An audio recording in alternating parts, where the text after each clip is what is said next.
I think we're in a totally different world community perspective on climate change here in Paris compared to anything in the last 20 years.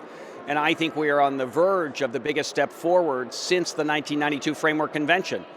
In particular, there's a real recognition today that it can't simply be presidents and prime ministers talking to each other in a top-down strategy. The real news, literally, of today is all the energy coming from cities and states and provinces and the business sector, all willing now to contribute to getting stuff done. And I think that's a dramatically different spirit of the world community, and I think it promises a shift from talk to action. And so I'm very enthusiastic about the prospects for getting something real done here in Paris. And really, the issue is not the agreement that gets worked out by the official negotiators at Le Bourget.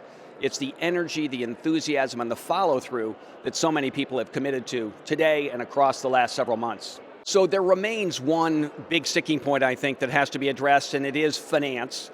And frankly, one of the challenges is that some number of countries are stuck in what I would call the 20th century approach to climate change finance, sitting on the sidelines, waiting for the developed world to give them money and hoping that somehow that will provide the resources they might need to step into the arena and be part of the clean energy future and part of the climate change solution. That represents a terrible mistake. The reality is today that many countries have jumped into the arena and are using limited government money to leverage private capital, and that's the real key to success. So I'm very much hoping that the countries that still have that 20th century attitude are getting clear now on the realities of 21st century opportunity and are going to step out and say, we can make this happen. We don't have to wait for some new and additional government assistance. That really is not the key pathway to success. One of the other things that's really different here today is that business has stepped up to the agenda and is really playing a leading role in helping to deliver solutions. And I think that represents a breakthrough from where we've been in recent years. The private sector has come to understand that climate change is both an opportunity as well as a challenge. And they are seeing lots of ways and places to drive new markets, to improve their relationship with their customers, and frankly, to be part of the solutions agenda that's going to come out of Paris.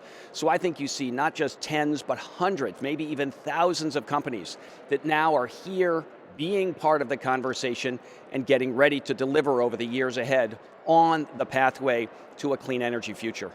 So I think the real lesson here for business is that the world has changed and they need to change too.